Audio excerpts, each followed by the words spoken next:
I'm doing my issue on sex trafficking in India. Basically, what I found is that the world's largest red light district is in India. It's in Mumbai. It used to be called Bombay. Now it's called Kamathpura. Kind of confusing.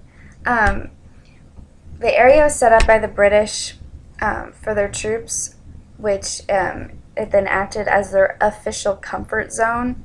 That's what Wikipedia said. Um, Basically, they just had women from all over India, from Nepal, from Europe, from many different places trafficked into this area, and British soldiers and local Indian men use these girls for their own pleasure. Um, and so that's how this area started. They also, closer to where we'll be, in the Delhi area, is a place called GB Road, and that's another pretty large red light district. Um, and so basically, what I found was that these girls, it often traffickers travel around to refugee camps, really poor areas, really poor villages, and they just seek out vulnerable families, vulnerable girls, and they either deceive them into thinking that their daughters are going to have a nice job, or they deceive girls, or they just steal them.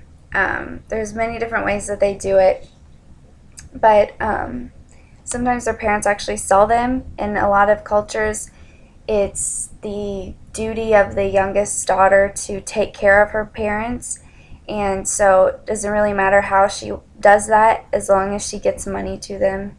That's all that really matters. So a lot of times parents know that they're selling their daughter into sex. Sometimes they think they're selling her into a housekeeping job, but almost always it's prostitution. And basically, on the way to wherever they're being trafficked to, it's the trafficker's job to break them, to break their spirits, to basically just dehumanize them. They do this by gang raping them all the time, all the way there. They or read one story of a girl who was thrown into the back of a trunk. She was abused, she was beaten, raped. She wasn't fed, she wasn't given water, she was forced to urinate in her clothing. So basically, they just break their spirits so that they won't even try to escape once they get to a place. Um, it's just better that way. It's easier if you don't have a rebellious girl. So once they get to the brothel or whatever region they're going to, they are taken over in the Garwali, which is like the house mom, basically, kind of takes care of them. She's oftentimes not very nice either. Um, but these girls, that's just the life that they live in. If they try to escape, there's no escape for them.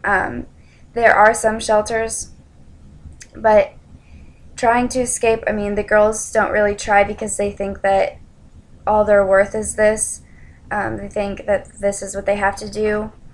If girls do try to escape, I read many stories of one girl who escaped back home. Her parents thought they were selling her into a waitressing job. She escaped back home, and her father was so ashamed of her because she wasn't bringing home any money anymore, and because she had had sex, that he disowned her because she was just more of a cost, more of a burden on the family. She was a shame, and so he wouldn't let her into the house, and so she was just on her own, and she ended up right back into the business. And that's the story of a lot of girls, and they can't escape to the police either because the police are oftentimes clients. They do conduct raids. Prostitution is illegal, but the police conduct raids, and the only reason they really do it is to gain money. They there are many. This guy that wrote a book that I got most of my information out of, he actually interviewed a Garwali, and I'll try to find where she talks about this. He asked her if the police came to the brothel, and she said the police harassed her constantly.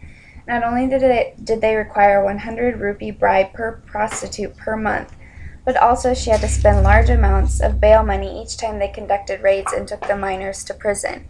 So they didn't take the clients to prison. They didn't take the Garwali or the brothel owner to prison. They took the minors. They took the girls that were being forced into prostitution to prison. And the reason for that is because if you take the clients to prison, you get no money out of that. If you take the brothel owners, you get no money out of that. But if you take these minors, the brothel owners are going to come back and pay to get them out of jail.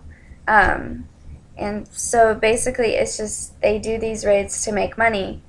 And the Garwali also said that the police are most corrupt in India, more than politicians.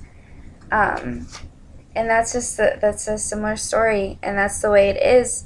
The police don't care about the kids. They don't care about the girls being trafficked. They care about the money, and that's it. And that's just the stark reality of what is becoming of not just India's culture, but everywhere. Women being viewed and sold and used as commodities and nothing else. And I want to read one girl's testimony.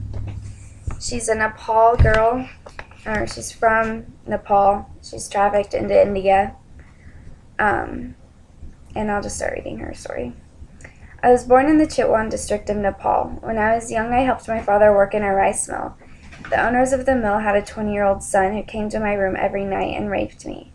He threatened to kill me if I told anyone. I was only 11 years old, so the pain was terrible. My father did not believe me when I told him. Eventually, I could not take it anymore, and I ran away. I came to Naryangada by evening. I sat in front of a shop, and a woman approached me and said I could work in her hotel. A few days later, the couple took me on a bus and gave me ice cream. I fell asleep and do not remember anything after that. When I woke up, I was in another house of a Nepali woman married to an Indian. She took me to a bungalow in Mumbai. There were hundreds of girls in this bungalow. I did not want to go inside, but I was beaten and locked in a room. That evening, the Garwali came to my room and said I was sold for 40,000 rupees, or $890. She said I had to do sex work to pay back this money. I told her I had already been raped and that I could not bear to be with men. I thought no one had touched you, she shouted. I paid the virgin price. She burned me with cigarettes and beat me with a wooden ladle. I was black and blue and my entire back was bruised. I cried the entire night. The next day, another prostitute told me if I wanted to eat, I should start to work. I told her I'd rather starve. After 4 days, another woman from the Mahado caste tried to convince me. I still refused. After 1 week, a Japanese man came. They made an arrangement with me for the Japanese man for 60,000 rupees, or $1,333. They told him I was a virgin. The Japanese man stayed with me for 2 weeks. I was forced to be with him even though the pain was unbearable. 4 days after the Japanese man left, another customer came. I was still bleeding, so the man went to the Garwali and shouted, "Why did you send me to a woman having her period?" The Garwali asked me if I was having my period, but I told her that it was from the wounds in my vagina. The Malay called the doctor and he stitched my wounds. I was given rest for 3 days, then I was forced to be with customers. My stitches opened and I started to bleed again. This process happened 12 times. I do not know how many years I was in Kamathpura. I used to be with 25 customers a day. If we felt we would faint from the pain, the Garwali gave us medicine. We had to keep making sex with customers no matter what. And then she goes on to say that the reason why she actually was freed was because of the police conducted a raid, and she was kept in a shelter, but she wasn't allowed to return home because she had AIDS and her dad was